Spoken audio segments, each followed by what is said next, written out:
Patay ang isang barangay kagawad matapos na bumangga ang minamanehong motorsiklo sa nakaparadang truck sa Dagupan City. Naka-alerto Jasmine Gabriel Galban.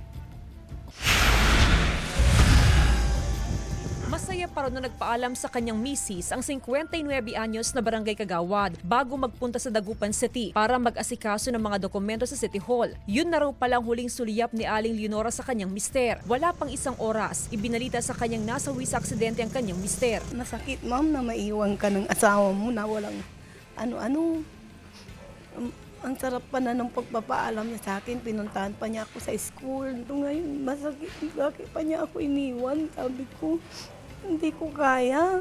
Sa investigasyon ng pulisya, minamaneho ng biktimang si Edgar Manawis ang kanyang motorsiklo papunta sa City Hall upang ayusin ang death certificate ng kaanak. Galing siya sa barangay Lumboy, Binmalay. Pagdating sa bahagi ng barangay Tapuac ay tinangkaw man niyang mag-overtake sa isang utility van. Pero bumangga siya sa nakaparadang truck sa lugar. Siya ay tumilapon sa kanyang motorsiklo at tumama po siya dun sa gusto niyang overtaken na utility van po. Dinala pa sa pagamutan ng biktima pero diniklarang dead on arrival. Hustisyang hiling ng pamilya. Kailangan kong malaman kung ano talaga ang kung sinong may kasalanan para mabigyan ng justisya. Inaalam ng DCPO kung may pananagutan ang driver ng utility van at maging ang driver ng nakaparadang truck. Ang ating pong mga investigador po ay nagbabacktrack sa CCTV po para po makatulong sa aming ginagawang investigasyon po. Kasama si Daryl Peralta, Jasmine Gabriel Galban, One North Central Luzon.